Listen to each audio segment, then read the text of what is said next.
Hello, welcome to Tae Kwon Do training. I'll be your instructor for today's show, Bob Lemire.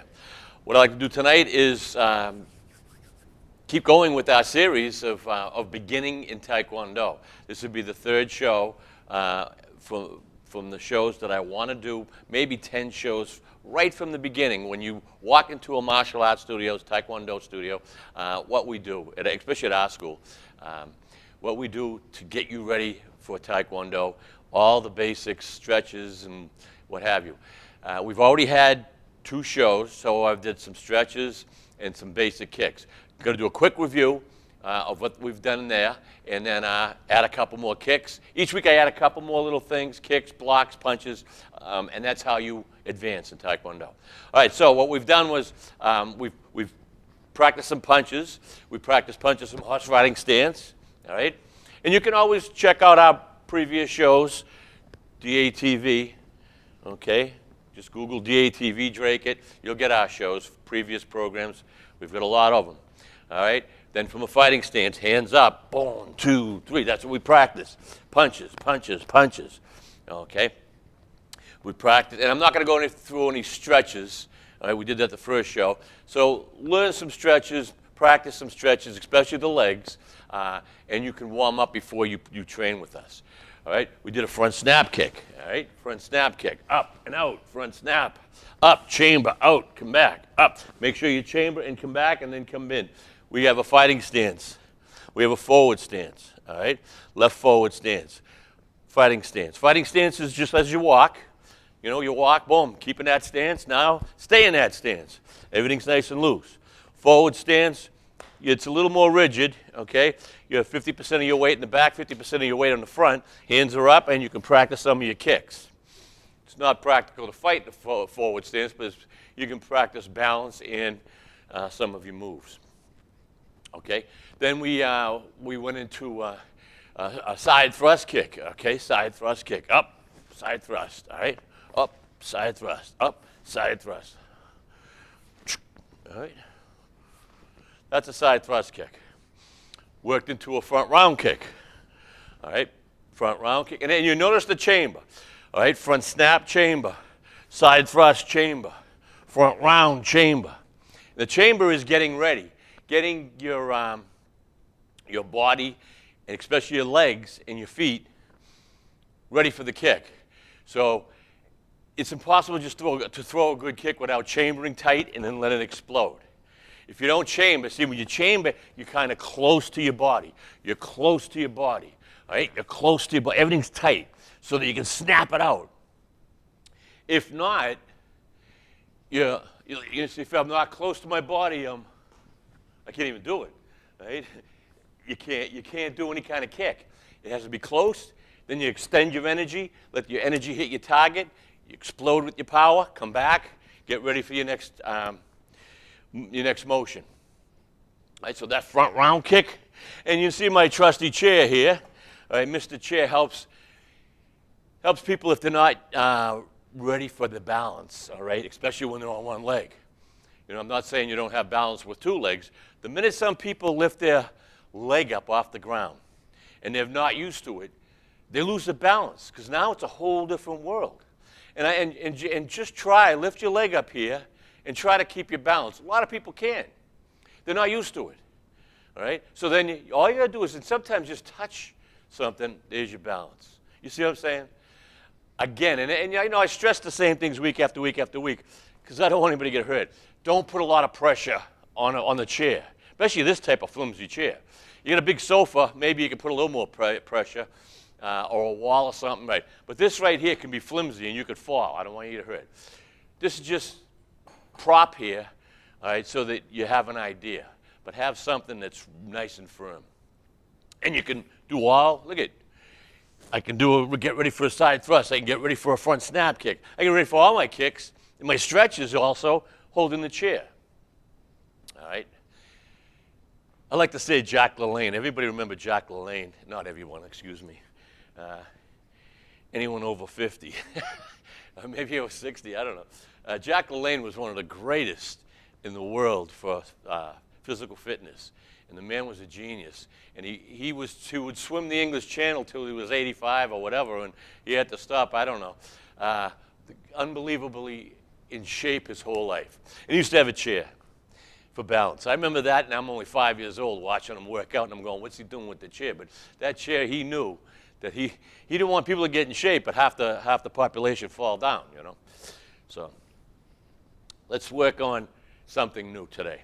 All right, well, let's work on a block, all right? So we worked on punches, all right? We worked on punches, bah, bah. And, you know, twist, keep your hands up, all right? Your hands, you know, they don't have to be up like this, right? And you don't have to be tight. And a lot of times I say if you can't touch your chin from your hands, they're too low. A lot of great fighters will fight this way, but that's, you know, if you're that great of a fighter and you know you're fast enough and you feel loose that way, fine. But you're going to get tagged sooner or later. Because another great fighter is out there saying, look at his hands. The real great fighters will keep their hands up here so they can block and they don't get hit in the head. They can get hit in the body and kind of take that shot. When you get hit in the head, knocks you out, all right, or worse. So your hands are here. Now you don't have to bring them up. All you got to do is, look, protect the head, protect the head. You want to protect the rest of your body too. But if you're up here, you can drop it quicker than trying to bring it up. So the muscle, now you're fighting gravity and your muscle has to pick up. You got to pick up to block. But if you do this, gravity's helping you, so you want all the help you can get when you're going to block. Right? So your hands are up here, tight fist. Right? I'm going to do what we call inner forearm block. This is a kind of easy block, and it's very powerful. And if your hands are up here, all right, and someone's coming in with a punch, look how quickly. Now, even without using my hips, a lot of times you'll see me, and I'll snap my hips. You get that power, and you get that knowledge as you get higher at rank and the more you practice. And that's where your power can come in, all right? But even without the hip jog, look, I'm going to try not to jog my hips. You know, 50 years of training your body to jog your hips. When your mind says don't jog, your body says, I'm jogging. I'm used to jogging my hips, all right? So you're here, all right? And without jogging your hips, what I'm doing is snapping my wrist. And I want to hit with either my wrist or part of my forearm bone here. And I'm going to block. What I'm going to be doing is someone's going to try to throw a punch, and I'm just going to snap. Look at how I'm already there. I'm already there. But I'm just going to snap, or I'm just going to block and deflect their punch. Or if it was a stick or something, I'm deflecting it away from my head. All right. Now, if it's a stick or something, you say, wow, that's going to hurt. Yeah, it's going to hurt a lot. It might even break your bone, but it's not going to kill you, or it's not going to hit you in the head and smash your skull. All right. So you're going to say, maybe it won't hurt. Maybe you get a perfect block. All right. I'm talking with a stick. If someone's throwing a punch and you go like that, you're going to hurt their wrist. All right. Yeah. You could actually, if you do it right enough, you can break their wrist. All right. So it snap. Look at. How easy is that? Stand in front of the mirror and go very slowly. Go. Don't go way over, and don't stop short. All right? Don't stop short. This way. You don't want to get hit in the head. You want to here, and maybe just, you know, a fist length away, and practice that. You can get fast at that. And I'm just using my leading hand. So when we practice that, all right, inner forearm block, outer forearm block. See, this is your outer forearm, and there's your inner forearm. Outer forearm will be the outside of your forearm. Inner forearm, if you put your hands this way, it'll be on the inside. So right now I'm doing the outer forearm block on the inside. A lot of times we do outer forearm block outside this way, all right? Outside this way, all right? We'll go, bah, bah. But now I want to just do this, because this is a very easy one. So someone throwing you a punch. All right, so now you're in a fighting, someone wants to fight you or attack you and stuff, you get in your stance right there. Now you're ready to throw a kick, you get in your stance right there. They see this, and they're going to say, in their mind for a second, they're going to go, oh, this guy might know something, all right? He's not going, all right? You say, come on. You got no choice. They're coming at you. All right, boom. They throw that first punch. Boom. Right? Now, as they throw that first punch and you throw this block, see how I snap it? I'm snapping at the last, and then when you start getting your hip jog, you'll snap, snap. But in the meantime, in the mirror,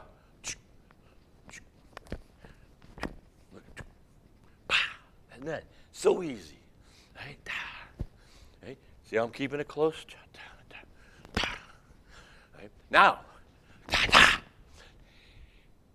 that's an outer forearm block, then followed by a right. Nice, strong right. And what's great about that is, as you're here, especially as you practice it over and over, as you're here and you do your block, you set your body up for this. All right? Perfect punch. All right? Or it could be a perfect hook, a roundhouse punch. But I'm not going to do the roundhouse punch. That's a whole different thing.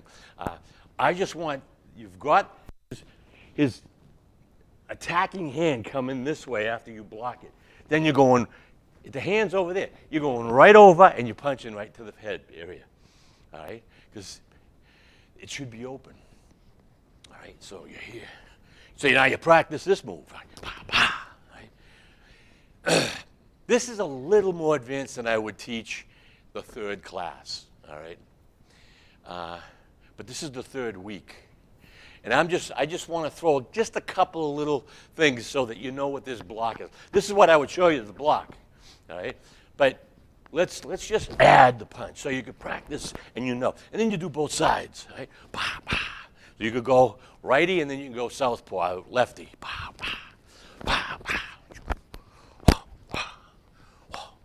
Now, after I do the block, I'm bringing this hand back because I can come back and throw another punch. I can keep throwing combinations, all right?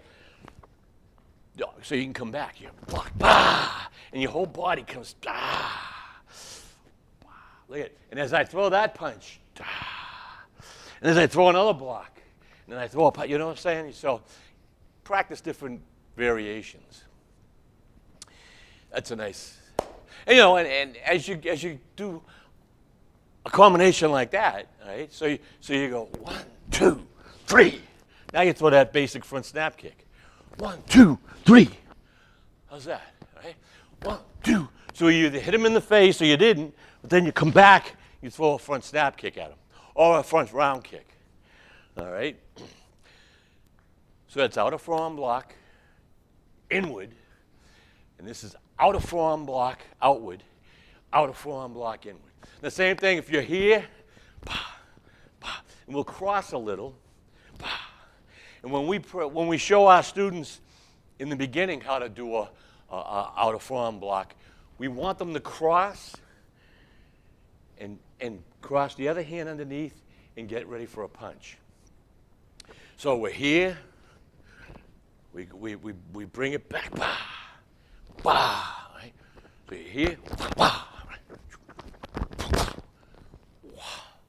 I'm not going far. I'm not going too short.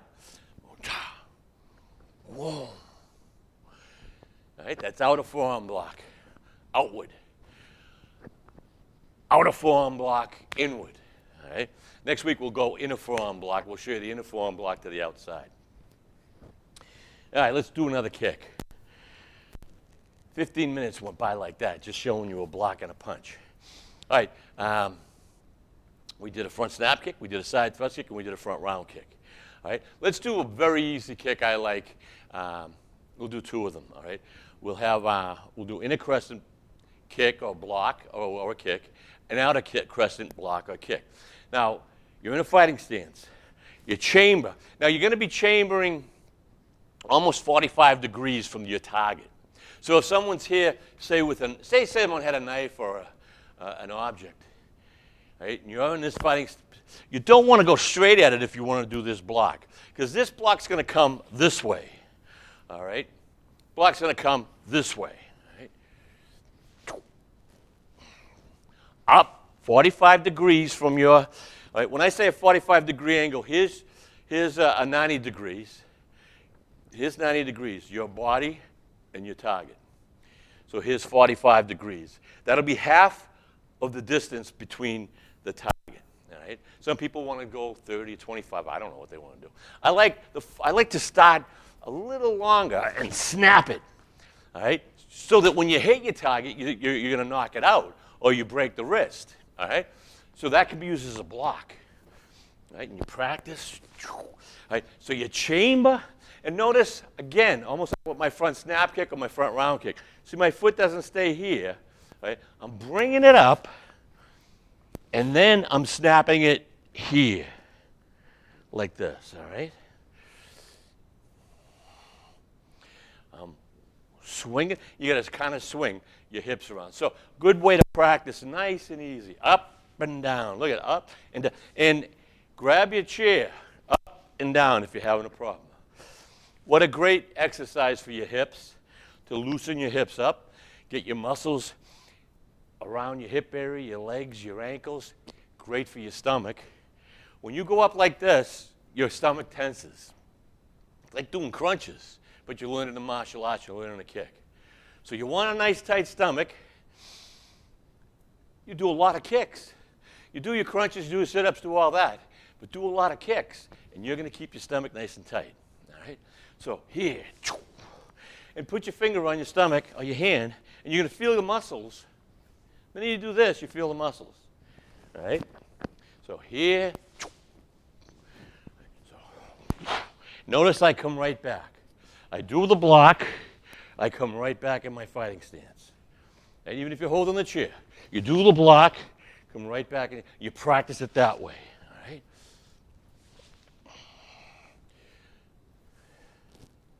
45. This is I'm my own opponent. I'm watching myself on camera. Right? But your opponent will be in front of you, or a mirror, or someone holding a pad. They're holding a pad, that's nice. All right? Or a pillow or something. And pillows are tough, but if you don't have anything, hold a pillow in the middle. Let them hit the pad. You know, if you're working with your children, so that they have something to hit, you know. Same thing with front round kick.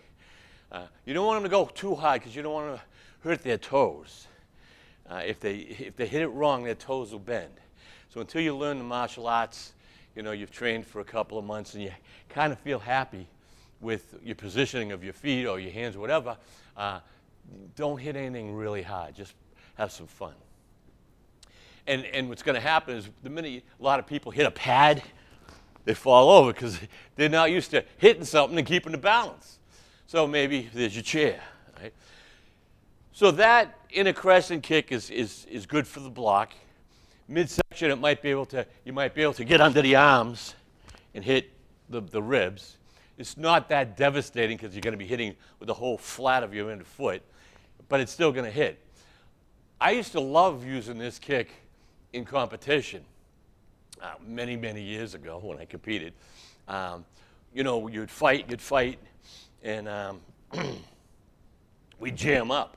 For some reason, when jamming up means you're right in each other's face. I would come up and ride along their body and hit them in the side of the face. I would jam on purpose a lot of times. I'd come in, I'd fight, I'd get really close to them, and they'd come into me and jam. Once they come into me and jam, I'd come up and try to hit them on the side of the head. They weren't ready for it, especially if they were fighting like here, all right? And this would be a blind side. So if I jammed up and come here, I'd hit him in the head. When you get a headshot, it's 2 points. So it used to be 2 points. So I used to like to do that. Wasn't cheating. It was part of the game. All right, so you can hit with that inner crescent kick. But as I mentioned earlier, I'm not going to throw anything too high. But those who do want to, and if you go high, you might go off balance. So use your chair. And you try to use your own height as high section. All right? Don't use Will Chamberlain, 10 feet tall. Don't try to go so high you're going to lose your balance and there's no power. Keep it around here. Right? This is my head level. I call that, here. So I hit my head. Now I'm holding the chair. I feel comfortable. You do this and do both sides. Always do both sides. Oh, what a workout. And I wouldn't do crazy amount of reps in the beginning because you're going to feel tight. The next day, you're going to feel really sore. You're going to feel muscles These kicks in Tae Kwon Do, you're going to feel muscles you've never felt in your life by doing these kicks. Every muscle works when you're throwing kicks and punches and blocks. Every muscle, and then when you're jumping or whatever. So, you know, it's such a great exercise, but you're learning how to protect yourself, and that's what I always really loved about the martial arts. I was getting the greatest exercise in the world, but I learned something all the time. I learned how to protect myself, feeling good when I walk around, and I feel comfortable, you know. So that's in a crescent, block or kick. And it could be you're either using it as a block or you're using it as a kick. Now, we have outer crescent kick. So here's inner crescent, all right? In the inner crescent, you'll be hitting with the inner part of your foot, all right? Outer crescent's just the opposite. We're still gonna do our 45. Some people will say, well, that's too far away. I don't think so, all right? I like to do the 45 degrees from my target. And the outer crescent is the opposite. Inner crescent comes in, outer crescent comes out. All right? Now, you have to chamber, again, chamber, kick, and down. Chamber, kick, and down. See how I can get a nice snap? And as you get higher in rank, you start getting a hip jog, which gives you more power, more speed. All right? Beginning, you're just going to make it easy. Up, chamber, kick, and down. Notice I chamber, kick, chamber again, and down. I don't kick and drop. You're going to want to do that. And I see a lot of even high-rank students do that. I'm like, you got to chamber, get back into that stance. You can't throw the greatest kick in the world, then be off balance. Okay? You can do it, but you're going to get hit. Someone who knows martial arts and sees you do it once knows you're going to do it again. So if you throw that kick and miss, now you're off balance. All right? So kick and back. Kick and back. Look at my hands. All right? My hands aren't down here. My hands aren't flailing. I'm here. Kick. When you keep your hands here, when you do your kicks, or you do most of your techniques in your lifetime and you keep them here, you get used to the balance. You get used to where my hands are and how I have to balance my body, especially on one leg. If I go like this and my hands are never in the same spot, I've got to learn balance, so I don't even know where I am. So you have to stay here, all right, and throw those kicks and come back. Now, you see how I'm in balance? Right? Because a lot of times you're going to be moving around, kicking down, and you're going to be moving around, right? But you're staying in a great balance because gravity. Again, gravity can be our enemy. It wants to pull us down to the earth, right? And it wants to pull you down fast. So if you stay like a top, you know what a top is. Everyone's had a top when they were kids, right? You stay like this, straight up. This wants to go.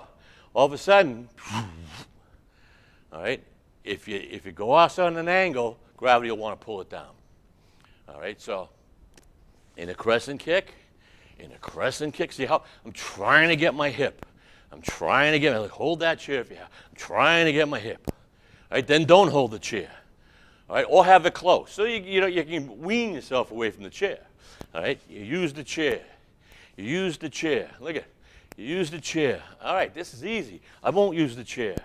I'll use the chair. All right. So watch yourself in the mirror. Watch where your body is. Try not to be doing this kick on an angle. I don't know even how I can do it. You got to be straight. You don't have to go too high. Right? In a crescent.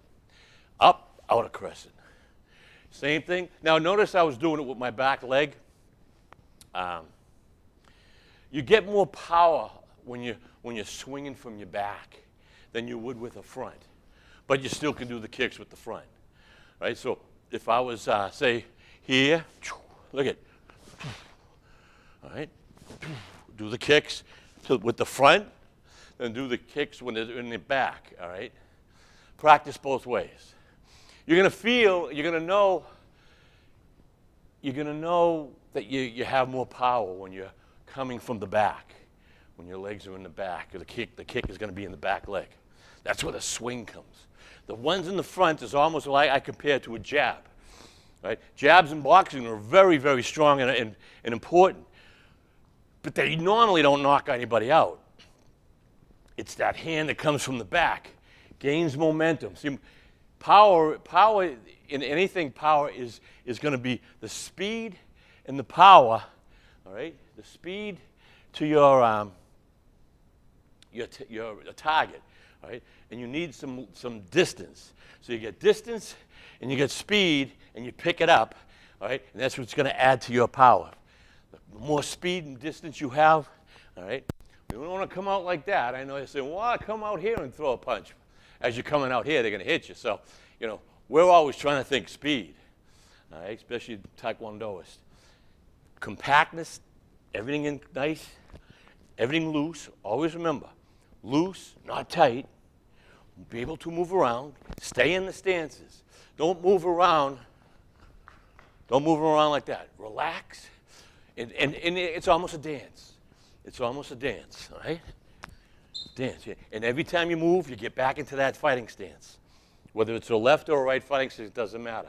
You know, you can swap stances. You can swap, moving around. Swap, moving around. Keep very loose. Your heels, especially if you're moving around, practicing, moving around, swapping, keep your heels off the ground. Don't let them touch. That's a good way to practice moving around, right? Because when you touch, you're getting this. You're getting, you know, again, you're fighting gravity, right? That's about all the time we have for today's show. I know I go fast sometimes, talk fast, and I get off the subject, but I get on just a few kicks and a few blocks, and I try to explain it, different scenarios, all right, that you can follow at home. And just watch me, watch how I do it, try to imitate, all right, some of the easy blocks, and they'll get more complicated as we get higher with the show, as we keep going on with the show. This is only the third lesson. So if you want to go back and watch the first and second, they're on your iPhone, on your Google. You can Google DATV. You'll come up with all programs. Look under programs or playlist, and there's hundreds of shows of Taekwondo. Put Taekwondo training, that you'll find it. Till next time, have fun and train hard.